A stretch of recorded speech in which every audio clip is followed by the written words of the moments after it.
This is CBS News Chicago. Good morning, everyone. I'm Dana Kozlov. And I'm Audrina Sinclair. Thank you so much for being with us here at 9. We're following several stories, including a hearing this hour for the man convicted of killing Hadiya Pendleton. What a judge could decide today as he seeks a new trial. And the Trump administration threatening to pull funding from Northwestern University after these student-led demonstrations protesting the war in Gaza. It's cooling down a little bit today after that crazy nice stretch of warm weather we had yesterday, but don't worry, those temperatures will be back and maybe even a little better as we bring in Laura Bannon here. At least we got the sunshine as it's cooling down. Exactly. We're okay. Things will be fine. But yes, we are watching a cold front, a lake-enhanced front come through, and we're starting to see some winds really pick up out there with over 35, 40 miles per hour. Right now at Chicago O'Hare, it's 53 degrees. We have a north wind now that's holding at 20, and some of those wind gusts as high as 36 miles per hour up toward Waukegan. Likely going to feel some of those higher winds closest to the lake. Midway 22, DeKalb 2 also starting to pick up wind too. But this is all coming in from the north, and eventually we'll watch temperatures slide down through the rest of the day. In the meantime, low to mid 50s in the Loop, O'Hare, Midway, Aurora's at 49, 50 degrees, Joliet. Moving ahead through time today, eventually falling into the 30s. Lakeside readings, lakeside wind chills could be feeling like the 20s here this afternoon. We're in the 30s for overnight lows tonight, a low 34 degrees. We do start to warm up through the rest of the week. Highs eventually in the 70s. I'll look at some of those warmer days and that weekend forecast when I return. All right, Laura, thank you. Right now, a hearing is about to begin for Mikkel Ward after the Illinois Supreme Court granted a new trial. Now, Ward is convicted of murdering Hadiya Pendleton back in 2013. The 15-year-old honor student was killed just blocks away from her North Kenwood High School. Darius Johnson is live at the Layton Criminal Courthouse right now with the details. I know, Darius, the hearing's set to begin, well, right now, really. Yeah, that's exactly right. Ward's conviction was thrown out by the Illinois Court of Appeals, ruling that his videotaped confession was inadmissible. As Ward now waits a new trial, a judge will have to decide whether he will remain in custody or be released on electronic monitoring. A jury convicted Michael Ward of first-degree murder back in 2018 in the death of Hadiya Pendleton. He was sentenced to 84 years in prison. That conviction was overturned years later by the Illinois Court of Appeals. The Illinois Supreme Court upheld that ruling, granting Ward a new trial. This all stems from a key piece of evidence used at trial, Ward's videotaped confession. Before that, Ward denied answering any questions from police, so it was believed that the confession was obtained illegally. It was January 29, 2013, when the 15-year-old girl was killed at Harsh Park, blocks away from King College Prep in North Kenwood. Just weeks earlier, she was in Washington, D.C. performing for President Obama's inauguration as a majorette in her school's band, the Marching Jaguars. Now, the Cook County State's Attorney's Office says they disagree with the decision for a new trial, but they are set on securing justice for Hadiya, her family, and friends who continue to mourn her to this day. In the last 15 minutes, I saw her mother and father, Cleo and Nate, enter the courthouse with other loved ones, presumed to be loved ones. They're standing not too far from us now. We're hoping to be able to try to speak with them to get their thoughts and just to see what's on their mind this morning as they get ready to walk into this courtroom once again. We're live here at the Layton Criminal Courthouse. I'm Darius Johnson, CBS News Chicago. All right, Darius, thank you. And breaking right now, police are investigating burglaries at 5 restaurants. They're all right next to each other here near Foster and Cicero in the North Mayfair neighborhood. And take a look at all the windows and doors that were smashed out. This happened at Smash Burger. They also hit Teriyaki Madness, Jimmy John's, Chipotle, and Tropical Smoothie Cafe. Now, police told us the thieves came around 4 this morning. They took cash registers from all 5 shops. Now, we did get this. It's surveillance video of a person throwing that brick right through that shop, or a rock maybe, before kicking out the door. And then just moments later, you see that same person throwing a cash register out of the door while several other people get out of a red SUV. Now, the surveillance video does show them driving off in that SUV, but the angle doesn't show its license plate, making it a little tougher for police here. No one is in custody. Northwestern is one of 60 universities being investigated by the Department of Education for anti-Semitic discrimination and and harassment. The university just got a letter warning about consequences if it doesn't protect Jewish students under Title VI of the Civil Rights Act. Northwestern has one Title VI related investigation from November of 2023. That investigation is related to the pro-Palestinian encampment on campus after the beginning of the Israel-Hamas war. Those protests were calling for the university to divest from any funds connected to Israel or that profit from its war in Gaza. The warning from the Department of Education goes so far as to threaten to pull funding from universities. We've reached out to Northwestern for a statement. Now, this is happening as some University of Chicago students and faculty members are planning a rally in support of the Columbia University student who was arrested by ICE. And they'll be out in the quad at noon demanding Mahmoud Khalil be released from custody. That activist currently being held in Louisiana. Now, Khalil, known for leading the pro-Palestinian encampment on Columbia's campus last year while he was a student there. Columbia also, by the way, one of the schools the Department of Education Civil Rights Office sent a letter to saying it is also under investigation. Now, during a protest in New York demanding Khalil's release, one woman spoke and responded to President Trump's social media post calling Khalil and like-minded activists pro-terrorist, anti-Semitic, and anti-American. The president also went on to say this is the first arrest of many to come. It's like sort of something that you hear about happening in, like, you know, Russia, Nazi Germany, these places that, like, we've for so long pretended that we're not. Universities cannot exist when students are persecuted, arrested, and disappeared for their political beliefs. Khalil, who is from Syria, has a green card, and a judge has temporarily blocked his deportation ahead of a hearing set for tomorrow. Today, the House could vote on a continuing resolution to avoid a government shutdown this weekend. And that bill would fund the government through the fiscal year. Now, it cuts, though, about $13 billion in domestic spending and adds funding for defense and ICE. House Democrats say they will vote no. And without the Democrats, Republicans can only lose one vote here.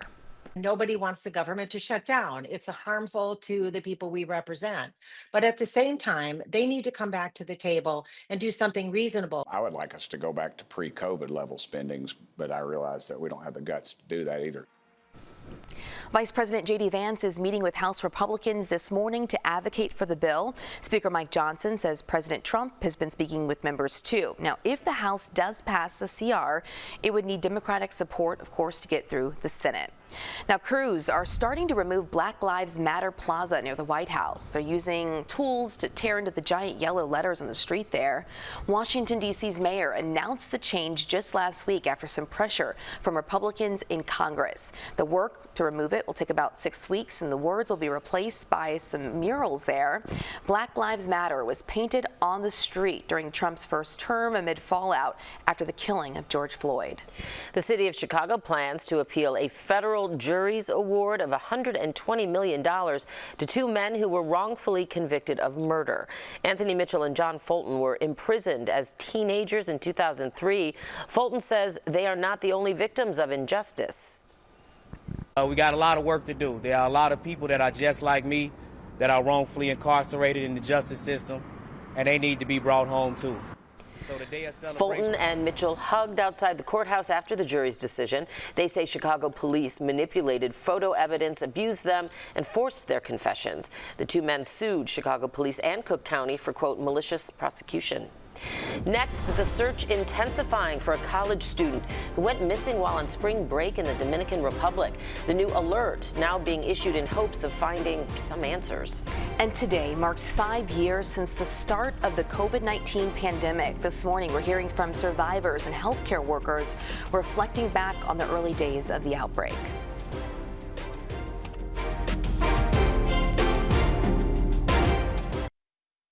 9:12, welcome back as we keep an eye on your world this morning. And there is new information about a missing University of Pittsburgh student.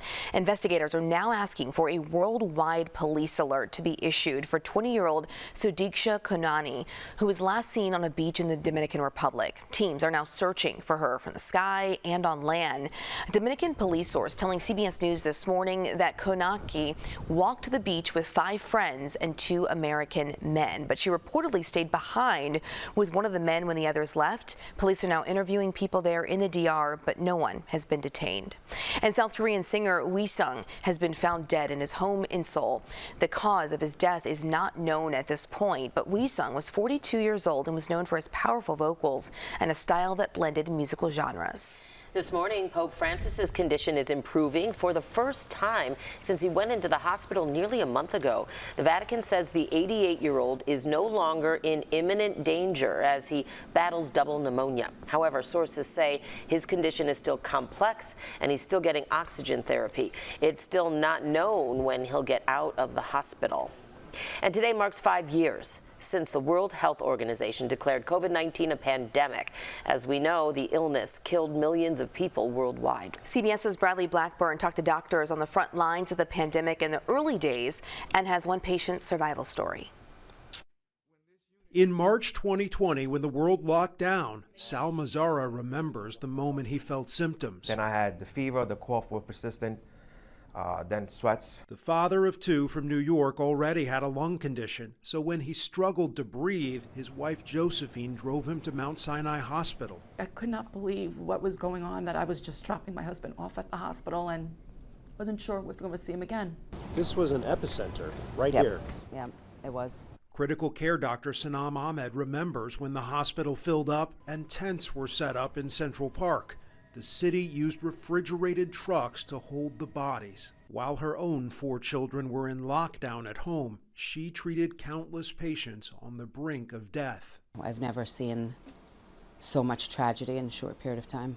Sal spent weeks on a ventilator. He needed a tracheotomy and suffered a cardiac arrest. His family couldn't be by his side. We're probably going to take that trach out. Dr. Ahmed was. Sal. Hi. How you feeling? I'm feeling great. Yeah? So happy. If you had a cardiac arrest, it was extremely unlikely that you would survive, and Sal did. After 45 days, Sal left Mount Sinai to go home. 5 years. Last week, for the first time since 2020. Hi, Sal. It's so good to see you. Hi, nice you to look see you. So good. Yes, thank you. Doctor thank you. and patient met again. Never forgot you, and I thank you for everything every day. A family that will never stop saying thank you. My hero, right here. Thank you. And reminding others what it took to survive. I hope that people remember how everyone supported each other. Bradley Blackburn, CBS News, New York. And a Pew Research Center poll shows 6 in 10 Americans say the public health system would do a good job dealing with a future health emergency.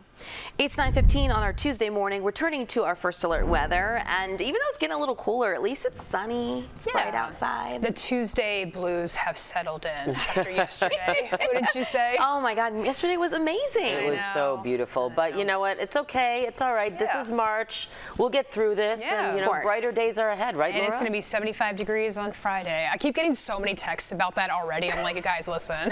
Tell us more. Yeah, exactly. I know. So we do have at least a warmer finish to the week after we started off so warm yesterday. There's that live look outside, my friends. Pretty skies. Yeah, we're going to be warming up again late week. Some thunderstorms on the horizon going Friday into a Saturday. Here's those rain chances. I made a couple of tweaks here. We're looking at mainly dry skies on Friday. Friday evening into early Saturday morning. Some showers and thunderstorms through the overnight hours, tapering off early on Saturday. In fact, I think once we get to daybreak, we're going to see most of that shower activity on out of here. But we do have a weather alert out for Saturday, though it is going to be very warm for any of those activities on Saturday. It's going to be very windy. Some wind gusts over 45 miles per hour, potentially upwards of 60. Still several days away. A lot can and will change, but we'll keep a close eye on it. But we just wanted to put that alert out there to keep an eye on the forecast, especially going from late Friday into Saturday. Now, a front is moving through right now as we speak. With that wind comes along with some chilly winds building in from the north, and we do have at least some falling temperatures. Seeing a couple of wind gusts Florida so far, about 40 miles per hour. We're sitting in the 50s, but these numbers are going to start dropping for the second half of the day. Straight from the north, 15, 20 miles per hour out toward O'Hare, feeling some of those stronger winds. Here's a look at that hour-by-hour trend. Low 40s for the afternoon, getting down into the 30s. Closer to the lake is where we'll feel wind chills as low as the 20s by the afternoon. So a bit of a chill in the air for today, but things will recover nicely in the late week. 7-day forecast, 54 for your high tomorrow, 60s on Thursday. We go to 75 on Friday with thunderstorms after dark. Windy conditions on Saturday, falling temperatures as we get on the backside, going down to 40 for a high on Sunday. Let's go over to the First Alert Traffic Center with our Chris Hoppermill. Hi, Chris. Hi, Laura. You know, when the weather gets warmer, it seems that everybody thaws out and everybody goes out. So our peak travel times start earlier and they last longer. Let's go to the maps. I will show you there is just a ton of red on the maps right here. We also have a crash here on 8094, and we've got a crash that I was talking about when I came on the air at 5 a.m. this morning. So off to the new one.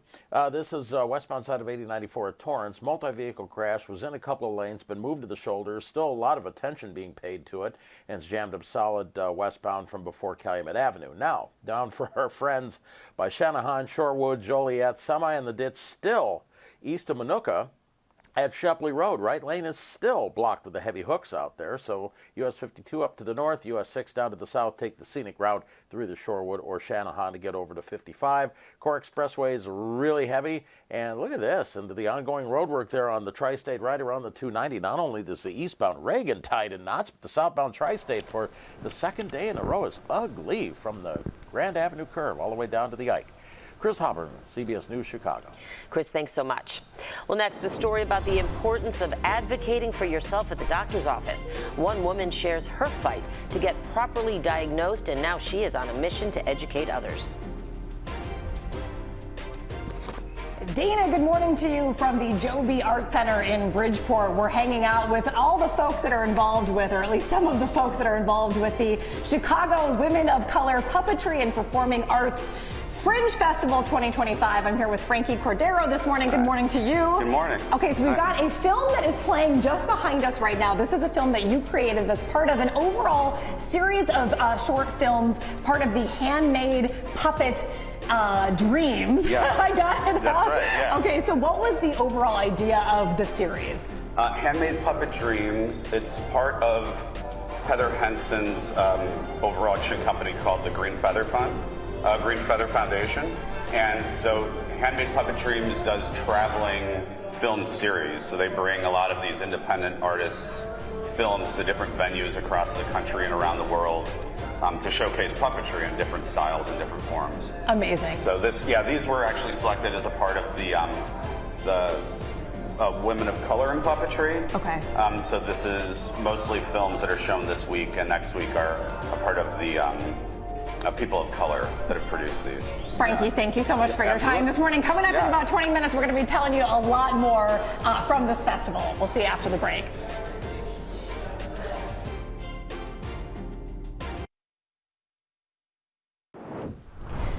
Welcome back, everyone. Chicago Sky Fever is heating up. Ticket sales start this morning for two big summer games. At home, the Sky's Angel Reese and the Indiana Fever's Caitlin Clark will go head-to-head on June 7th and July 27th. They'll face off at the home of the Chicago Bulls. It'll be the first ever WNBA game to be played at the United Center. Tickets go on sale in about an hour and a half at 11.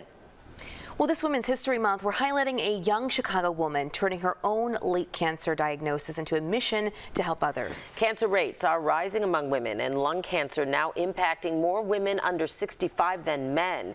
Here's her story about why self-advocacy is crucial. I'm alive and I get to do this. Aurora Lucas and her doctor are talking about her recent overseas trip. Looking at her, you wouldn't guess she's battling lung cancer. I can actually remember the date. It was August 14th, 2021. I had chest pain, but I had thought it was just anxiety.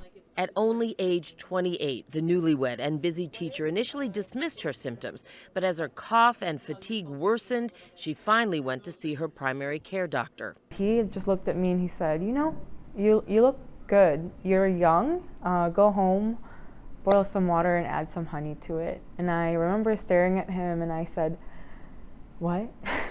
Because for me to get to that point, to get to my primary care physician, it took a lot because, you know, career and everything else was before my health at a young age.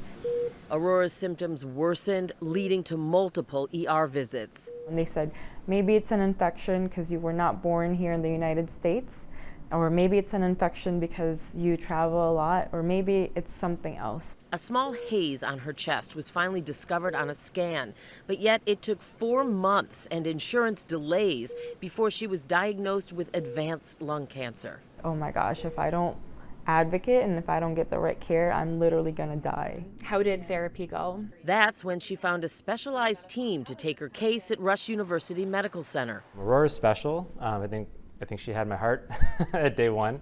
And I told you know, my team at that time that, you know, we have to do everything and we have to make sure we're looking at this from as many angles as possible. You've had a good treatment response. Sarah Anderson provides support to patients undergoing treatment.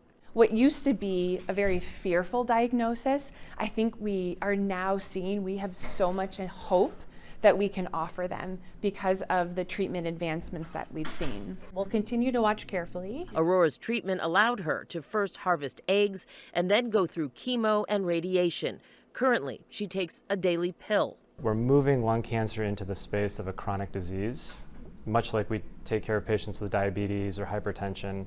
I just wanted to emphasize that research has also kept me alive. And she's using her journey to educate others on social media and at medical conferences to push for awareness, especially in underrepresented communities. From my culture as an Asian American woman, I thought it was rude to ask questions or speak up. Any questions, anything? What does spacing out look like? I get to prove to myself that my body is still okay and still get to move around where I want to go. Well, thanks to early detection and improved treatments, the American Lung Association reports a 26% increase in lung cancer survival rates over the last 5 years. But only 27% of cases are caught early, and that is when survival chances are the highest. So if you feel something is wrong, you are encouraged to get screened. Next, concerns on Wall Street after U.S. markets suffered massive drops yesterday. A money expert joins us live with advice for investors. And a massive shift for Southwest, the airline announcing overnight that bags will no longer fly free when that change takes effect.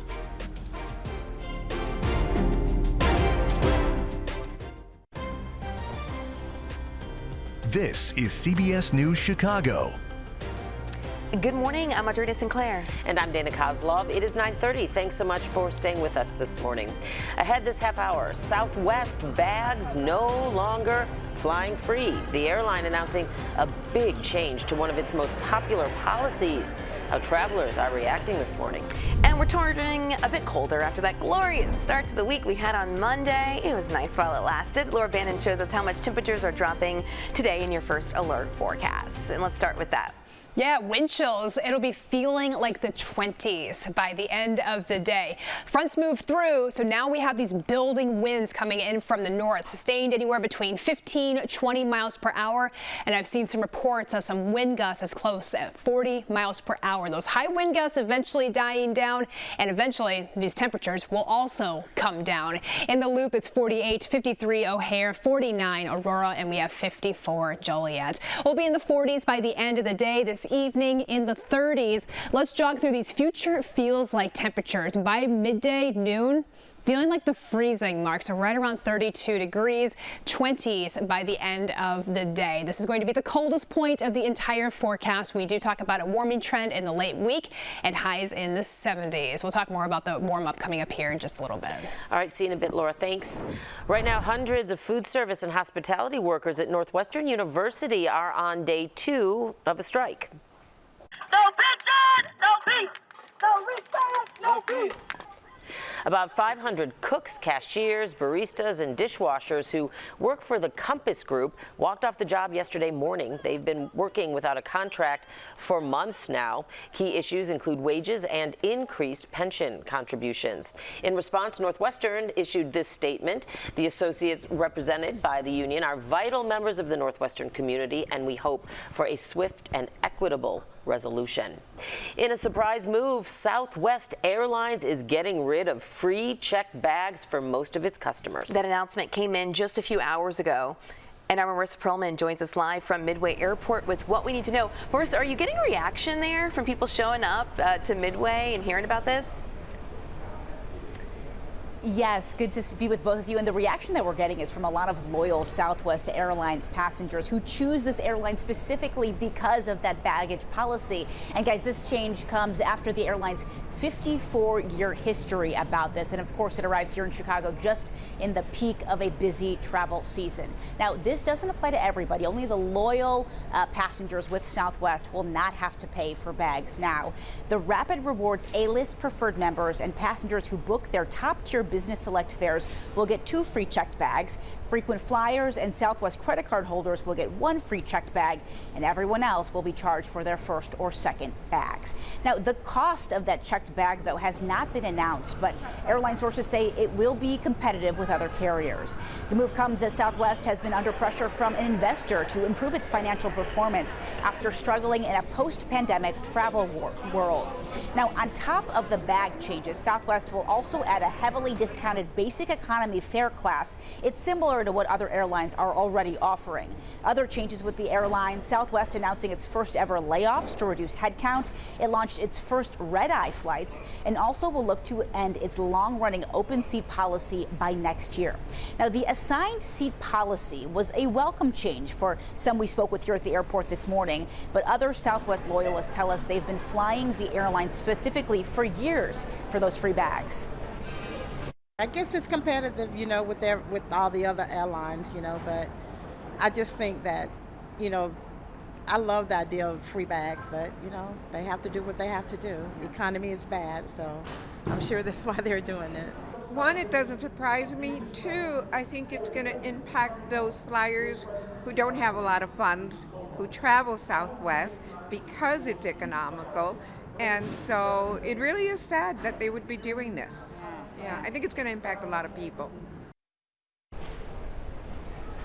So the bag change goes into effect for flights booked on or after May 28th of this year. And guys, it seems like it's going to be a big adjustment for a lot of these loyal Southwest passengers.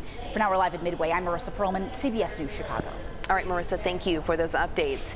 And federal investigators are looking into technical issues that forced a helicopter to land on a golf course on Chicago's south side. Fortunately, nobody on board or on the ground got hurt, but you're taking a live look here at Jackson Park at the golf course, and yeah, the tour helicopter is still there on the course. They're expected to tow it away any time now at some point this morning. Now, we talked to some people who were at that course playing when that chopper landed, and they said it had to make that emergency landing around 6 last night. We were overhead getting a look, and you can see some skid marks behind the chopper.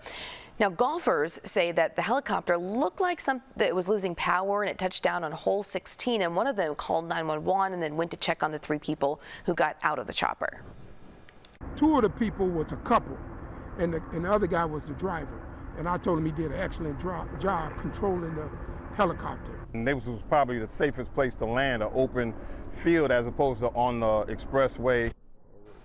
The helicopter is registered with a tour company called Summer Skies Incorporated. It's out of Lansing, Illinois. We called them, but they said they had no comment. And later today, President Donald Trump will address business leaders. It will be his first public comment since the Dow plunged more than 1,000 points yesterday afternoon. It ended the day down about 900 points. Financial experts say it was triggered after the president declined to rule out a recession during a television interview over the weekend. The White House, though, downplaying those losses. I think that we're pretty close to having the uncertainty behind us, and as you know, when that happens, then the economy really lifts off.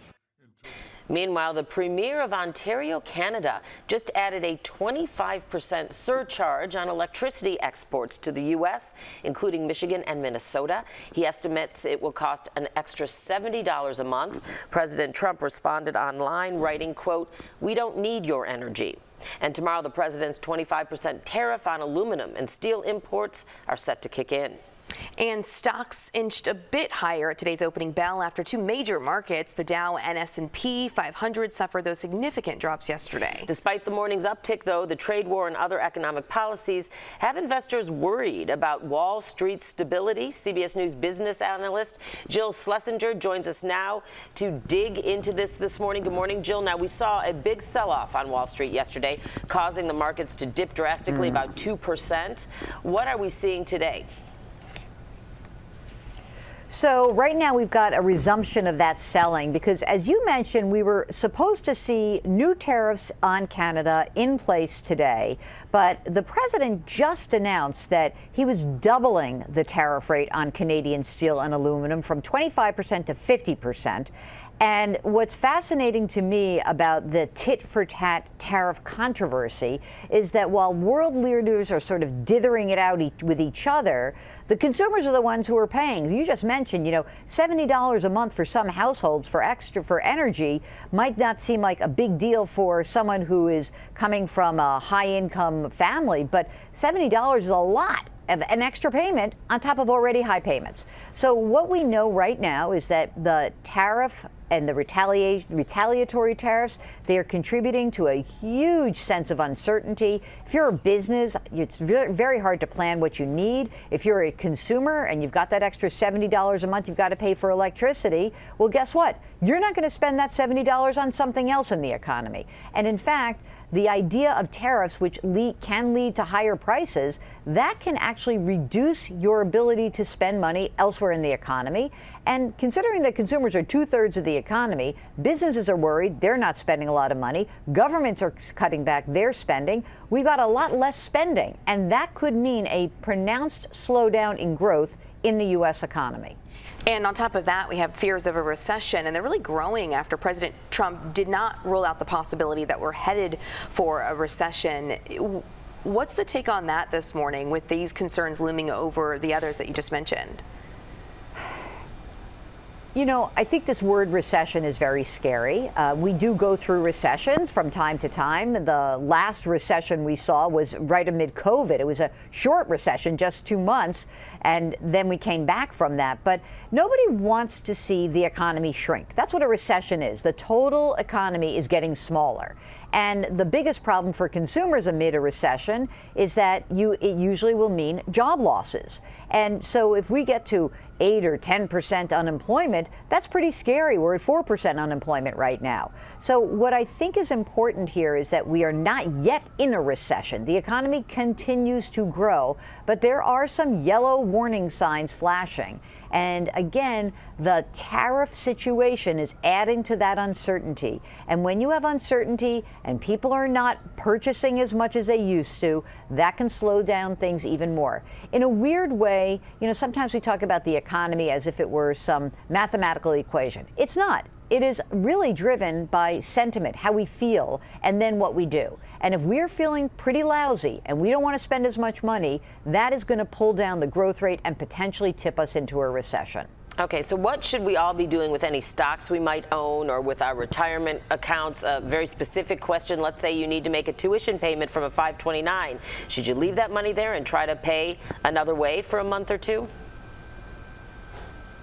So I think there's two different things about what to do. If you've got a long-term investment, like your retirement account, don't mess around with it. Don't mess around with that at all. But if, as you said, you have to pay a bill, okay, you've got a bill that is due within the next 12 months. Let's not talk about a 529 for a second, but you have to actually pay that tuition bill, and you've got to write a check. You've got to pay the contractor because they've ripped up your floor already. You've got to maybe purchase a car. Whatever money you think you're going to need within the next 12 months, it should not be invested in anything volatile. No stocks, no bonds, no nothing. So if that's the situation, pull the money out, make sure it's secure.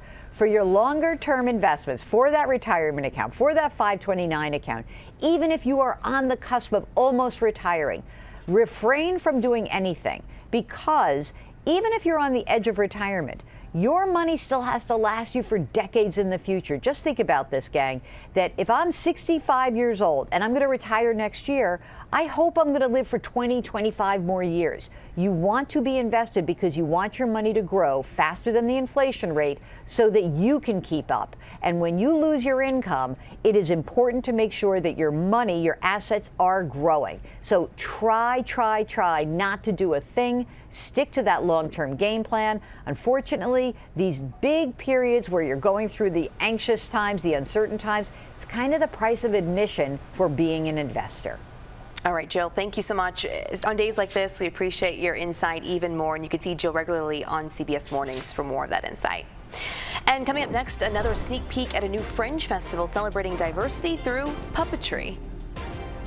Falling temperatures here today. Wind chills getting down into the 20s, but the cold is going to be short-lived as a warming trend takes off here this week. More on that warm-up coming up here after the break. For today's Jumpstart, we are getting a preview of a brand new festival celebrating creativity and diversity in puppetry. Yeah, it's called the Chicago Women of Color Puppetry and Performing Arts Fringe Festival. It runs now until March 22nd, and we're getting a preview with Jackie Kostek joining us live now. Hey, Jackie. Dana and Audrina, hasn't this just been a special morning? I feel like we've gotten to see things that we really have never seen before, and that's really part of what this festival is all about and why it exists in the first place. I'm here with Jacqueline Wade, who is the creator of the Fringe Festival. Jacqueline, good morning once again. Good morning. Okay, well, thank you so much for having us out here at the Joe B. Art Center all morning long ahead of the festival happening this weekend and next. Why should people come out? Well, they should come out because the pieces are extraordinarily unique. Yes. Okay, they also, a lot of them deal with social justice issues, biodiversity, trauma, empowerment, Black futurism. And it's not just a festival for Black, Indigenous people of color. It's for all people. And not only will you see things that are fully developed, but you'll also see works in progress that are amazing, that we have given an opportunity here to work out some of the snags so that when they go to the next festival, they go on further. But they're amazing performances. Please come out. These artists have worked very hard, and they've traveled from local to wide and far. So it's Chicago Women of Color Puppetry and Performing Arts Festival, Fringe Festival, yes. And come out next Absolutely. 2 weeks. Well, and you've worked so hard putting this all together. You're obviously also going to be performing, and yes. You said it, a perfect segue because Sam Lewis is here. He's one of the puppeteers and the performers that's going to be performing this weekend and next weekend. But it's so awesome because you're actually putting together a piece right now that is sort of in the workshop stage. And so you're part of this festival to get feedback so that you can take your piece somewhere else. Can you tell us a little bit about that? Yeah, so I've been a puppeteer for about 20 years. I've explored different kinds of puppetry, but I'm creating a new piece through the Chicago International Puppet Theater Festival's Puppet Lab program, which is a cohort of folks who are creating new puppetry work, and we're going to show that work at the end of May. So I'm like kind of scurrying because part of my process is to use a different form of puppetry with each of my iterations of a full-length piece that I'm trying to work on. And so I've arrived at the multiplane, which is a great and challenging puppetry object to work with. Yeah, this is an incredibly unique structure in general, just with the I mean, you just said it, Sam, the multiplanes, but we're going to let you take it away and just sort of show off how this works a little bit. So I'm going to stand here and you can go on ahead with your performance. Absolutely. So this piece is called Black Episcopalian, and it's about me growing up in the Episcopal Church, which for those who are unfamiliar, not a lot of Black folks are Episcopalian, although it is one of the first Christian denominations that we as Black people became a part of in this country. And so I grew up as an Episcopalian, and when I was about 10 or 11 years old, I asked my mom the question, how did we become Black Episcopalians, you know? And she told me that she was Baptist, and then she married my father, and his family was Episcopal. And then when my parents separated when I was 3, we moved to St. Louis from rural Tennessee, where I was born, and she continued in the church. And so I asked her that question one Sunday morning in St. Louis, and I did not get the answer to that question for almost 40 years. Wow. So at the end of 2018. And I talk about that answer. And then it really made me think of why I asked the question in the first place. So that's what the piece is about. Okay. Sam Lewis, thank you so much for your time this morning. And he is going to be showing off this work, workshopping it ahead of the performance, or the later performance, I guess, in May when he performs as part of the International Puppeteer Festival. I think I probably butchered that. I'm trying to get all the names right, but I'm working on it. Ladies, back to you guys. All right, Jackie, thank you so much. It's new to us, so thank you for bringing us that. We appreciate it so much all throughout the morning.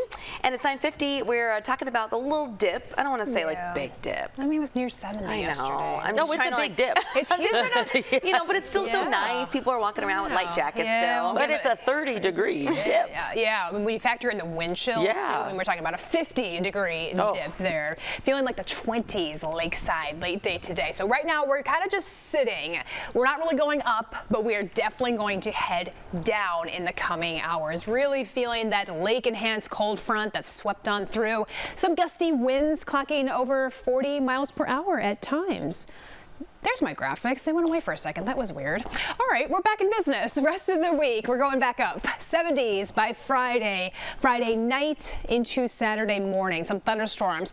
Giving the timing of things and all the outdoor activities that we have here in Chicago, we did put a weather alert for Friday night and into Saturday. Saturday, it's not so much the thunderstorms. It's going to be the wind component. There's going to be some really intense winds that follow throughout the day on Saturday. Some winds potentially that could get over 45, 50 miles per hour.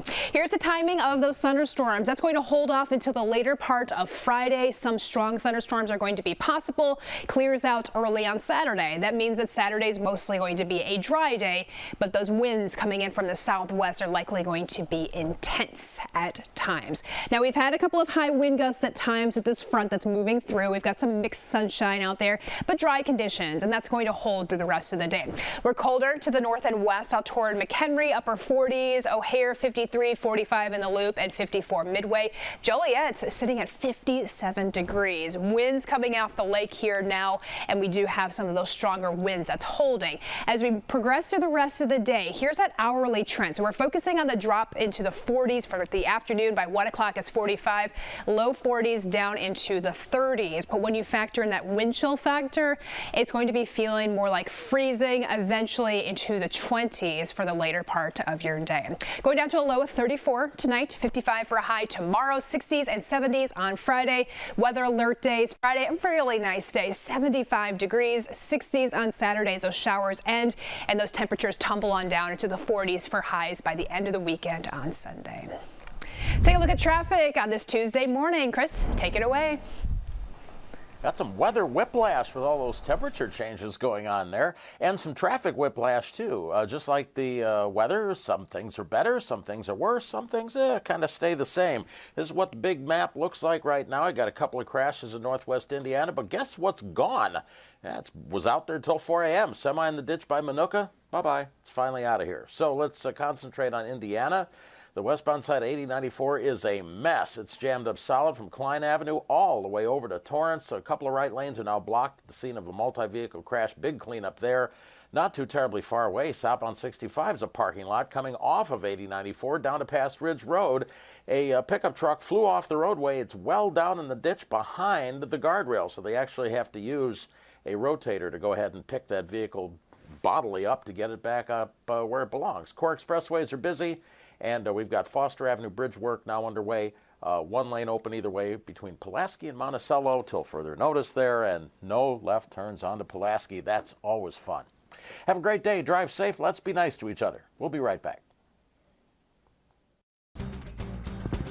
Welcome back, everyone. Here's a look at the stories that we are keeping an eye on today. The man convicted of murdering Chicago teen Hadiya Pendleton back in 2013 is in court right now. Mikkel Ward is awaiting a new trial, and a judge will then decide whether he'll stay in custody or be released on electronic monitoring.